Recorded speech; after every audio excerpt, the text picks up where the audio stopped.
Thanks a lot for coming in. Good morning. Happy to be here. Something about this community appeals to you? This is a wonderful place to live.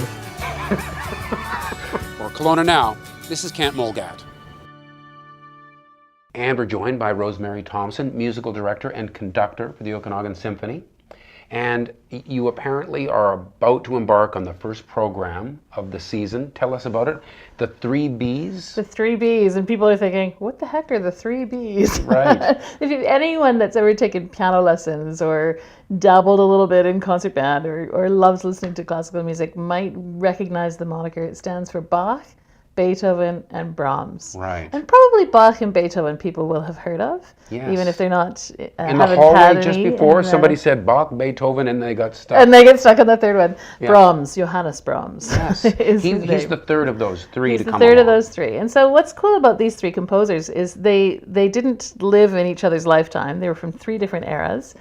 So it's only now that we think of them as putting them together. Bach was the epitome of the Baroque era. So think stylized dances, and it's interesting. Yes. Lots of fiddle music, lots of violin music, and then Baroque music and what we know as fiddle music today Yeah. kind of split.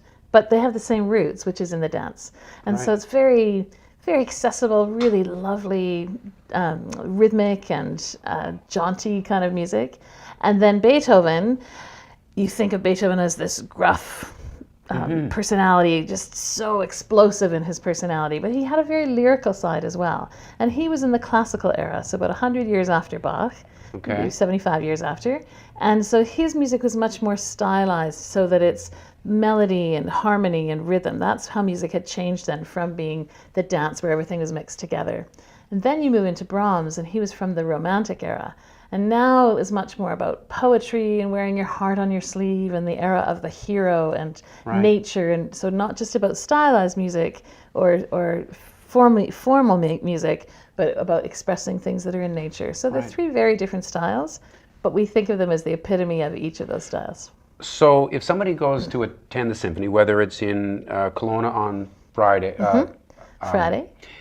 Whether it's in Vernon on Penticton on Saturday. Vernon on Sunday. Will you walk them through this so they Absolutely. realize when we're moving to the different Absolutely. composer, and so they can get in the right headspace for what they're going to hear? So I think that it's a great question, because the symphony in my parents' day, it was very, the maestro walked on stage, barely looked at the audience, turned their back, and then got right into the Yes. music. But we live in a different world now, and I love speaking about the music, and so I always introduce the pieces. And I've had lots of people tell me, wow, I haven't been to the symphony since I was a kid, and I got dragged there, and I was really dreading this performance. Right. And as soon as you started talking to me, I felt like, oh, I think I might kind of enjoy this. And then the music sweeps over them, and they actually really love it. Right. And I also do a much more in-depth pre-concert talk before every one of our Masterworks programs, an hour before each show. You can come and hang out with me for half an hour, and I'll Fantastic. really walk you through some of the details. Right. And so over the course of your season, between now and May, I take it there's about 9 different programs. Yeah. And some of them you'll bring in a musician that you might think wouldn't even fit with a symphony. Absolutely. So we do have a guest artist on each show, and I would just mention that this weekend's guest artist is Jane Coop, Right. who is a very classical pianist. She's the Order of Canada. She's played all over the world. She lives right here in Vancouver, and we're very excited that she's here. She's playing the Beethoven Piano Concerto with us. Right. And on every one of our concerts, we usually bring in a guest artist to be featured. But as you're saying, some of them are not so typical of artists that you would expect. And probably the biggest one that has that what's going on quality is Tanya Tagaq. And Tanya Tagaq is an Inuit throat singer traditionally, Right. and she has taken that style of singing and moved it into just becoming a contemporary vocalist. Right. That's fascinating. I don't know if to you've hear heard that. her or I seen have, her. I have, and it is a real experience to listen to. It's incredible, the sounds that she creates. Yeah. It's like, I don't know how she does it. And so she's going to be joining us in October. So that's one of Yeah. those non-classical concerts, just orchestral. We're pushing the boundaries of the orchestra. So, Rosemary, my biggest hope is that somebody just happens to be watching this Yeah. who doesn't normally go to the symphony. Maybe has been to it once or maybe never. The kind of person who might say, oh, I don't really like symphony music. but they like Star Wars. Okay, Right. guess So that's what? symphony music. And in fact, we're doing a movie program in later on in March. But you know what I mean? We all Yeah, I hear totally it do. in the movies I that do. that we see. We all actually do love it. We just don't realize, I I think. think people are afraid that that they're not going to fit in, or that it's too elitist, or that it's just for people that are old like me. So, but really, our whole vision statement for the symphony is to bring the magic of live orchestral music to all ages.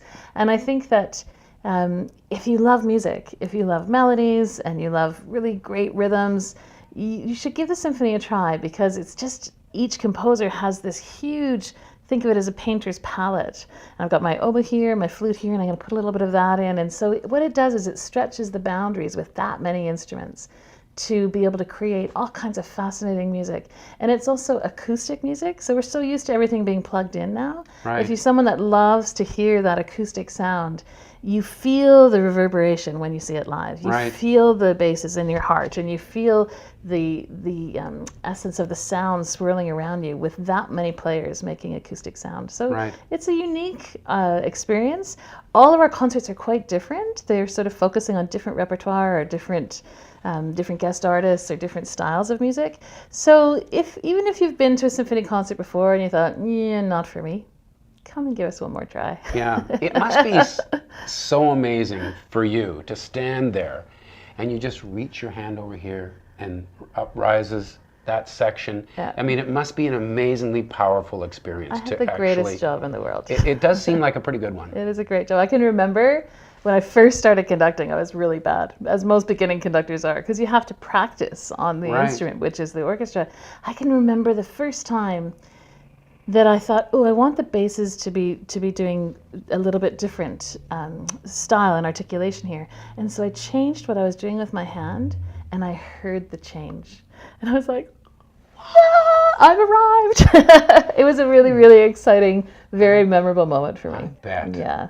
I've always wondered what would happen if you just walked off the stage and said, finish this on your own. That's a great question. And you know what? For our professional players, they're so well trained, and they've got They'd such get great through it. skill They'd that get they through would. it. And actually, the person that sits right on my left is called the concertmaster. That's the principal violinist. Yeah.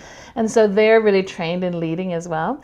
Okay. It's not so much that the players at this level need me to go, here's 1 and 2 and 3 and 4. It's more about balancing the colors and the sounds, the dynamics, and pacing the music. So we pace because we're going to hit that big climax there, and then we're going to let it go. So that's kind of... Are you occasionally slowing them or speeding them, or maybe Yes, lifting or absolutely. lowering their tone? Absolutely.